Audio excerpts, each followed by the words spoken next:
Oke, selamat pagi ya. Jadi hari ini A, B, C.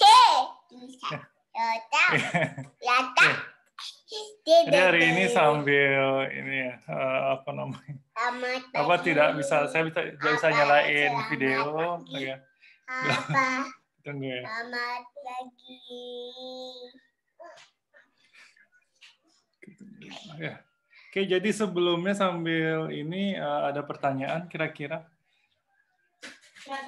tentang apa namanya, tentang materi yang sudah dijelasin mana aja boleh ya, atau pertanyaan yang berhubungan dengan pemrosesan paralel apa aja. Enggak, masih tentang materi pertemuan kali ini gitu ya. Bisa lewat chat juga kalau misalnya ini gangguan.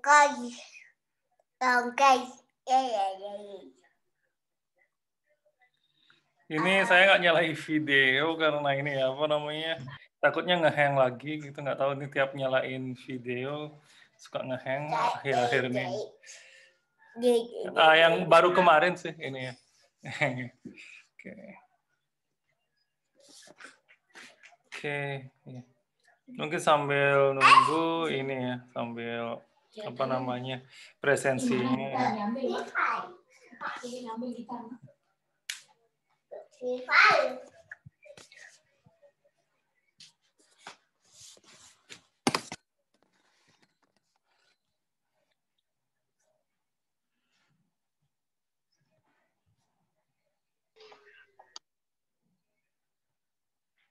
Oke, udah nggak ngehang berarti ya.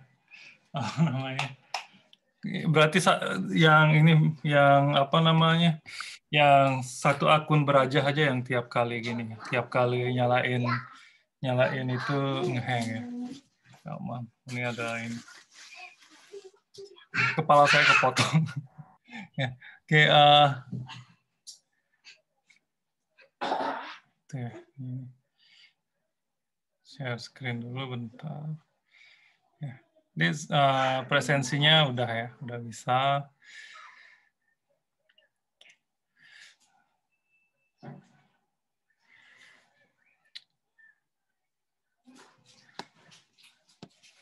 Ya.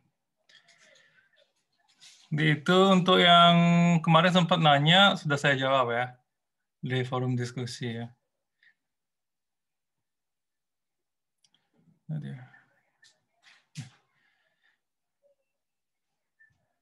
Oh, ini ada lagi yang nanya ya. Nah, saya jawab.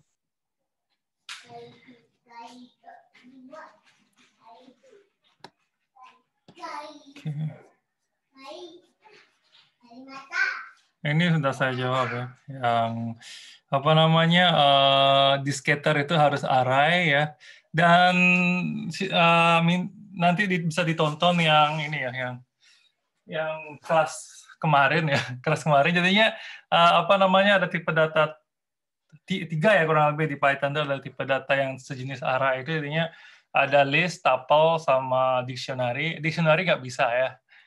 Tapi tuple masih bisa, tapi bagusnya pakai list ya. Udah saya jelasin di kemarin, bisa ditonton di sana. Ini yang belum saya jawab. Ya. Selamat pagi, saya ini ya, izin. Ya, terdapat jenis scatter, salah satunya scatter NumPy. Ya. Kenapa scatter memiliki beberapa jenis kode yang berbeda?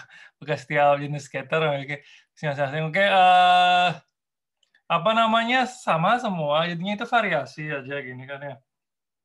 Jadi kalau ditonton videonya saya jelasin di sana, apa namanya, kalau yang apa namanya manual kan kita pakai function yang kita jelasin dari awal ya, yang pakai shell itu ya, yang pakai shell itu jadinya apa namanya, pakai proses bagi kerja itu gitu ya, seperti itu.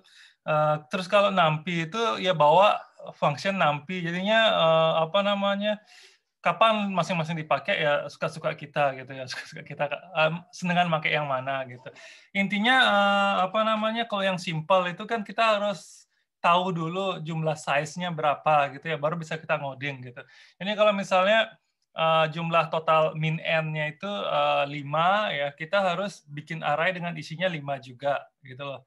Nah, kenapa kita pakai NumPy ataupun apa namanya yang bagi kerja yang manual itu ya tujuannya supaya kita punya 100 data, datanya itu bisa dibagi sesuai dengan ini ya, sesuai dengan jumlah rank gitu ya. Jadinya misalnya kalau ranknya 4 ya dibagi 25 gitu 100-nya gitu ya, misalnya seperti itu.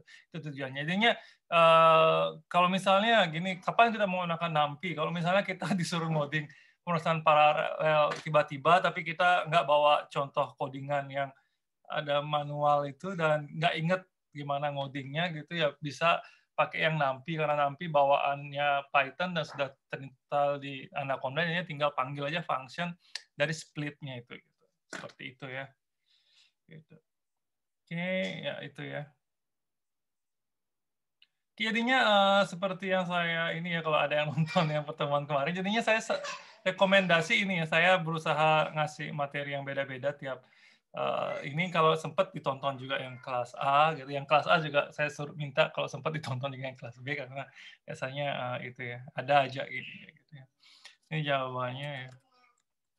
Ini yang lain ini ya silakan ditanyakan apa aja gitu ya, misalnya yang tidak berhubungan dengan materi tapi masih seputaran pemrosesan paralel boleh gitu, misalnya gimana sih cara kerja misalnya pemrosesan paralel dalam game online gitu misalnya, itu boleh ya ditanyain misalnya. Game online itu kan ini ya apa namanya, data grafiknya misalnya di laptop tapi yang di share secara online itu kan lokasi para pemainnya gitu misalnya atau aktivitas pemainnya seperti itu ya. Nah itu kalau misalnya apa namanya pemrosesannya gagal kan istilahnya nge-lag gitu jadinya apa namanya pas berpindah tiba-tiba kayak teleportasi, itu karena ada data yang hilang atau seperti ya karena mungkin beban komputasi servernya terlalu tinggi dan sebagainya gitu. Ya seperti itu kurang lebih ya. Itu di lebih lengkapnya saya yang kemarin saya jelasin ya.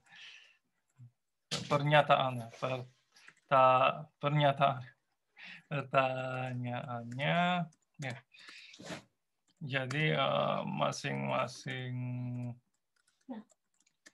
fungsi ya memisahkan data baik itu yang manual maupun split pakai NumPy, tujuannya menghindari kita ini ya apa namanya membuat array sesuai dengan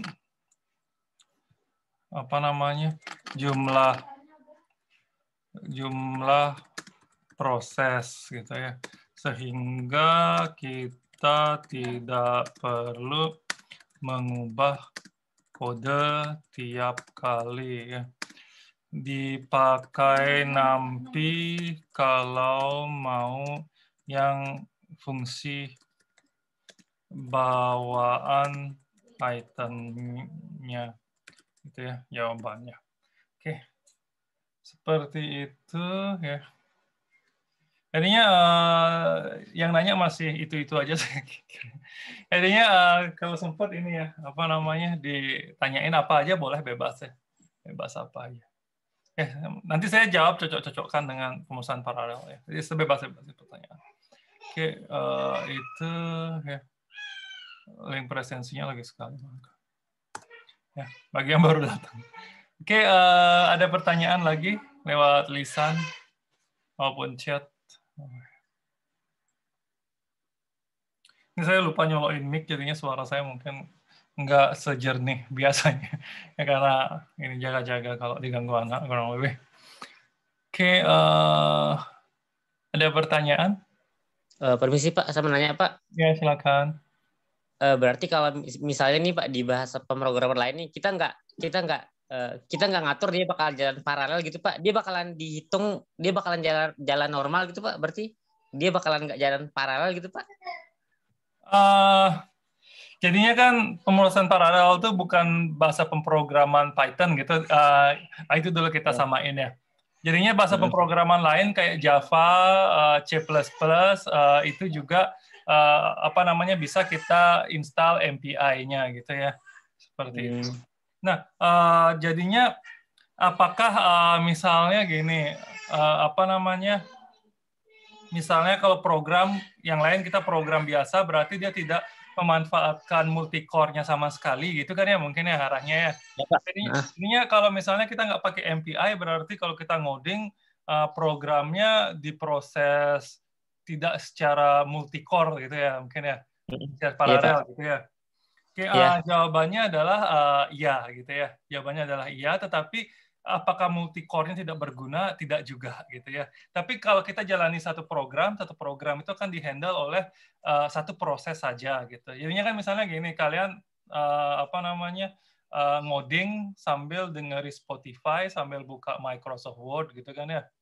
Seperti itu. Jadinya kalau misalnya masing-masing Microsoft Word dan lain-lain itu kan ada juga subproses. Di subprosesnya itu ya dihandle benar-benar single core, tapi apa namanya operating system juga yang terbaru otomatis mengatur apa namanya masing-masing, misalnya Spotify dihandle oleh proses yang mana gitu ya, alokasi memori yang mana, terus misalnya Microsoft Word dihandle yang mana, terus misalnya codingannya, misalnya editornya misalnya NetBeans gitu ya misalnya, atau Eclipse mana ya boleh itu misalnya dihandle yang mana gitu, seperti itu ya.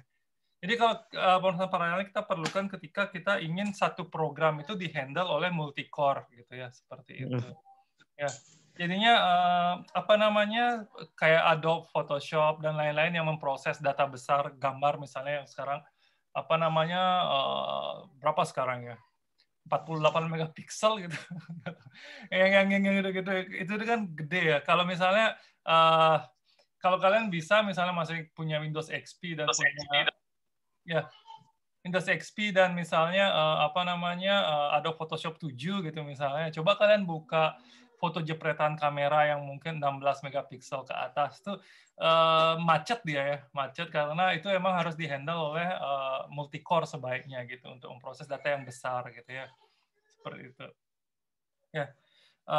Itu dia jadinya sekarang apa namanya hampir semua program yang baru itu memaksimalkan multicore ya, multicore untuk memproses data yang besar ya. Misalnya video 4K dengan apa namanya 120 frame per second gitu kan, itu ya misalnya diproses oleh single processor tuh bukannya nggak bisa jalan, bisa, tapi dia macet gitu dan panas gitu ya, panas. Nanti itu di big data kurang lebih akan dibahas lebih detail lagi gimana data yang besar itu gitu ya kurang lebih. Ya, ini pertanyaan yang sangat bagus ya itu. Ini bisa ditulis di sini juga ya, atau bisa ketik di chat NIM-nya siapa yang nanya tadi gitu ya, nanti saya. Ini kalau misalnya di save nanti chatnya kesimpan semua gitu ya. Oke, ada lagi pertanyaan barangkali? Oke, pas ya. Oke, ada lagi? Ya. Oke. Ada lagi? Ya. Kalau tidak ada, ya nanti bisa ditanyakan lagi di ini ya, di forum diskusinya. Oke, sekian. Terima kasih ya.